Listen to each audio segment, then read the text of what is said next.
Across all history, the truly strong remain shrouded deep in darkness, hidden from society.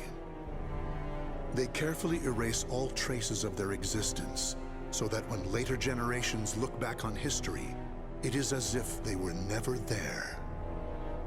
But sometimes, even the most perfect plans to erase one's tracks leave unexpected loose ends. This tome was one of those loose ends, left behind in charred ruins. What secrets lie within?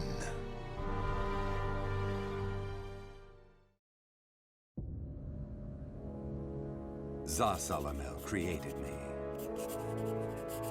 A banal way to begin a tome, but writing down one's own history in a book is strange enough to begin with. I began writing this as an indulgent pastime, so I may as well enjoy myself. Now, about the cursed sword known as Soul Edge. I intend to record its secrets in this very tome. However, I must exercise caution. A fitting end awaits all who seek the cursed sword. Some may laugh and call this an exaggeration. Should anyone who has held that sword ever read this tome, though, I'm certain they'll agree with me. The origin of Soul Edge is a mystery. Legend says it was once an ordinary sword, void of any power. But after fighting on countless battlefields, it gathered a great deal of negative power, until a curse fell upon it. That much is true. All who took Soul Edge in their hands became slaves to the blade, murdering until they bled their last drop of blood. That is why so few know of it, despite its appearances time and time again throughout history. Until, that is, an age long past, when there appeared a man with a mind powerful enough to resist the sword's control. He was known as the Hero King.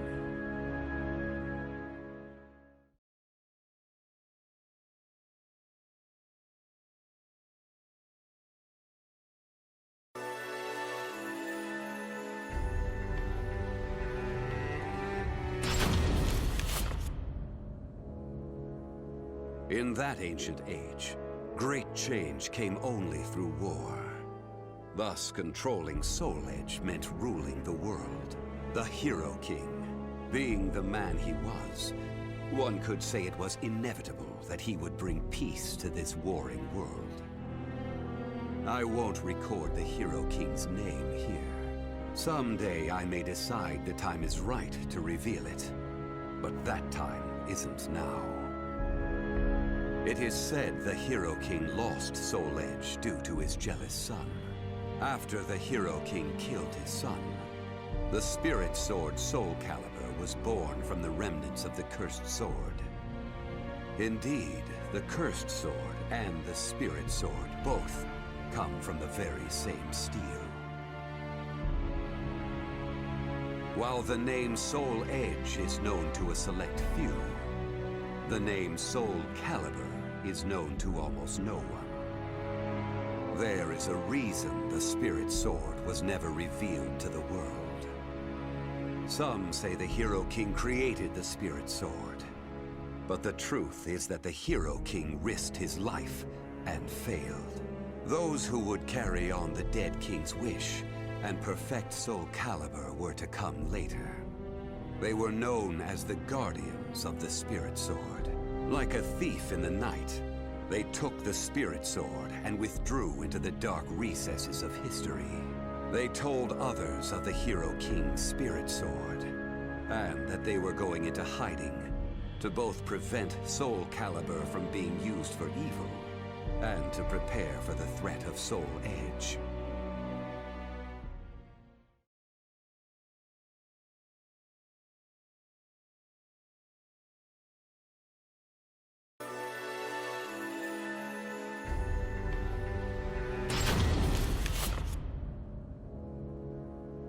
The Guardians of the Spirit Sword only entrust Soul Calibur to a select few. One recent example was a king from medieval Europe. Born in Britain, the king used the Spirit Sword to rule a large swath of Europe. I'm skeptical as to whether the king ever truly existed. But assuming the tales are true, he was somehow connected with the Guardians of the Spirit Sword, from whom he received the blade. Also, it would be reasonable to assume the king fought with the one who possessed the cursed sword and won.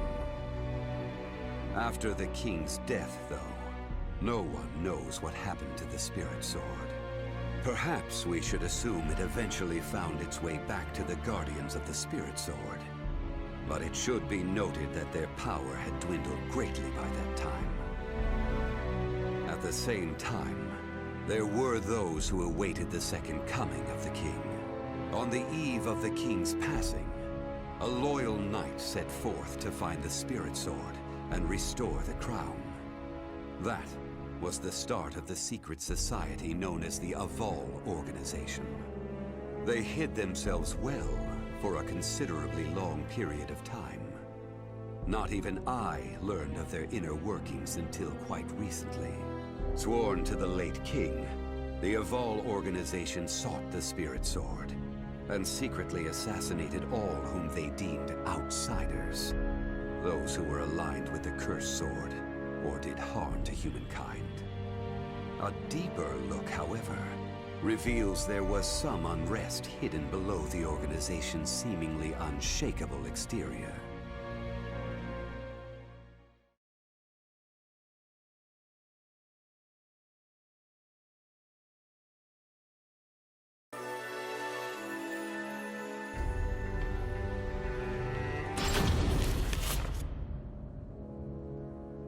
After slumbering in the shadows of history, Soul Edge was awakened by the pirate Cervantes de Leon.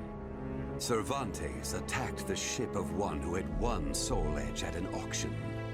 He stole the cursed sword and became its puppet. Soul Edge changes its form depending on its wielder. When Cervantes took up the cursed sword, it transformed into 2 blades. And after nearly 30 years of slumber, it caused that terrible catastrophe.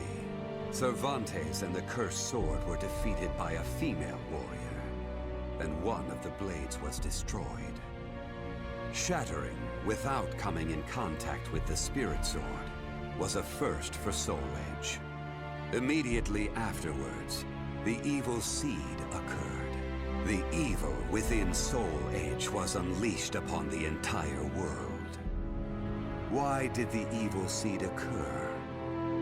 What havoc did it wreak where it landed? Not even I have any way of discerning this. But one thing is certain. Ever since that day, the cursed sword's malfested kin have been swiftly multiplying. What does it mean to be malfested?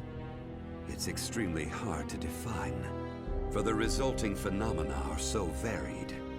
There are those who undergo monstrous transformations, while others look no different from ordinary humans at first glance. In addition to humans, some animals have experienced transformations as well. Common traits of the malfested include heightened fighting instincts and violent tendencies. Some become beasts, hungry only for slaughter, while others use strategy to entrap powerful foes. But they all slip into towns and cities, seeking blood under the cover of darkness. Sometime after the evil seed, the Azure Knight Nightmare appeared. Rumors said he possessed Soul Edge, and his string of indiscriminate murder seemed to agree with this. Personally, I was also interested in discovering this knight's true identity. I then received news that the Aval Organization had encountered him and were defeated. It intrigued me that there seemed to be someone in their organization deeply interested in the evil seed.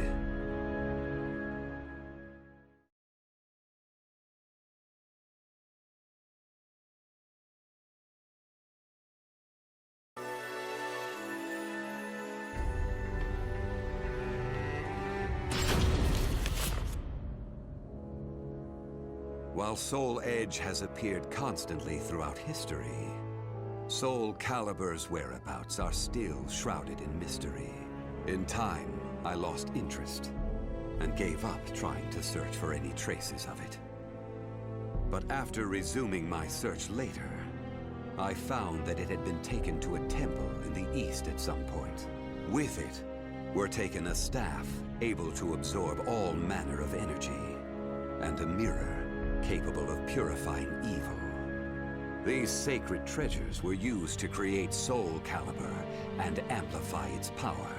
No one knows what had happened to the Guardians of the Spirit Sword, but they must have met with ruin, losing the Spirit Sword and their other treasures.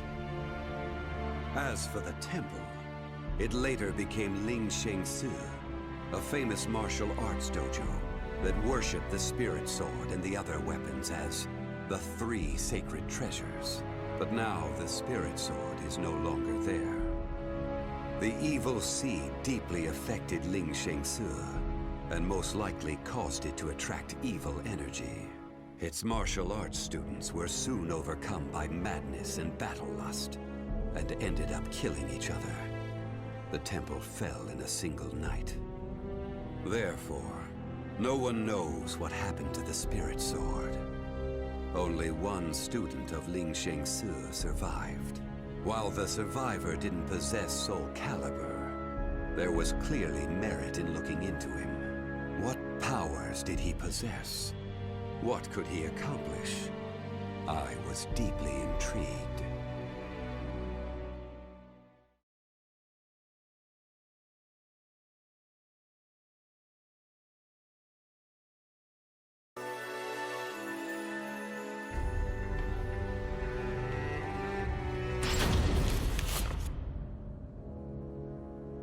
I only started writing this tome as a pastime.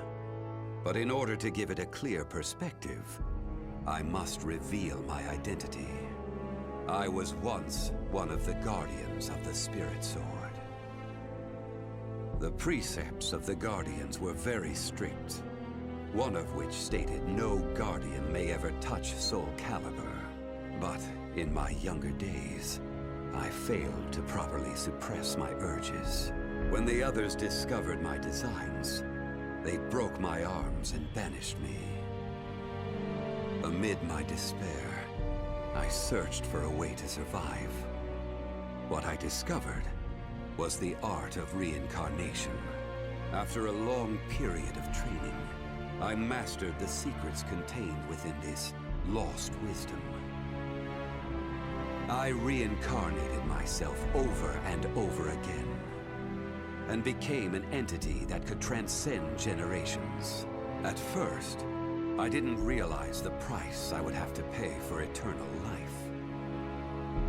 For every time I reincarnated, I experienced the pain of death. It felt like my soul was being crushed.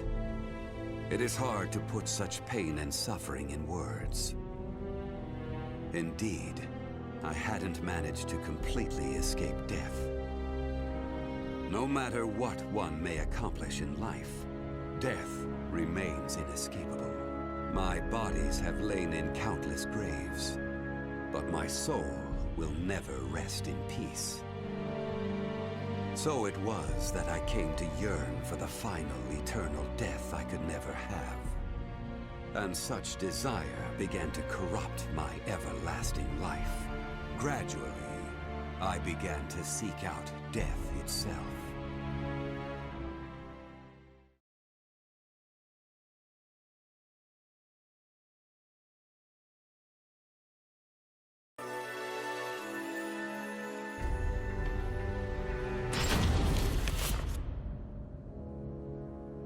That was 1,000 years ago. My desire for death was at its peak. That longing for true death led me to even take hold of Soul Edge. Wisdom, power, battle lust. In those days, I felt I could do anything. But when it was over, I was forced to confront just how prideful I had been. As a puppet of the cursed sword, I kept fighting to my last breath. And for what? I fought in an age of endless war that spanned the world, all to establish a certain dynasty. That is all I'll say on the matter. I've lived as every type of person. Old, young, man, woman. But I've never felt as much joy as when I wielded that power. However, not even the cursed sword could free me from the chains of samsara. And so I died, and was born again into this world.